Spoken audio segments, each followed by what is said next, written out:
Hello, it's the Past Life Detective, aka author ICC All Things. As you may know, following my Substack newsletter, I've been talking about the Kett Brothers and the Peasants Revolt in 1549 in England.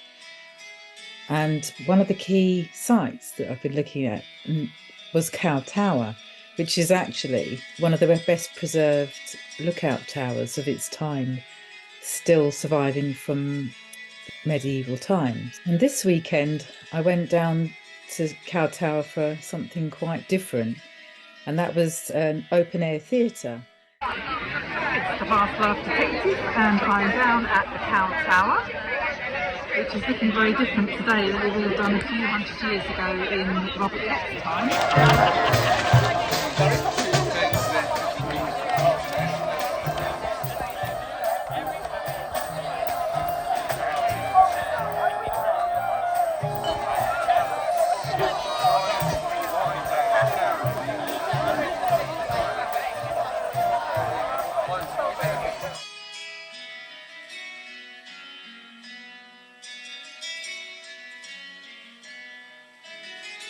And this time was about 100 years of Mile Cross, which is actually another area of Norwich where they told the story of how people had come from nothing, from squalor, and built up amazing council houses 100 years ago, which down through the decades had obviously gained popularity under the Labour government. But now we see the tides turning, and capitalism, starting with Margaret Thatcher in the 80s, actually started to erode the people's rights and the great that had been done by this joint effort of the people for the people. When she said that the council could sell off their properties to private buyers, and as in most societies, there's a hierarchy, and so there are those that can afford to buy their council house, and those who couldn't. And this made the housing shortage. The council houses became less and less as they were bought up by the private buyers. So again, we find ourselves in a situation today, which the play was really all about, which was that there's no longer the ability for many people to get on the property ladder.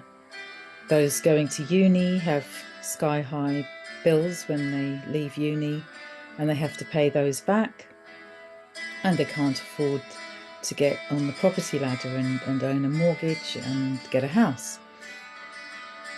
And so really it's looking more and more like those times when people had to stand up for what they really believed in.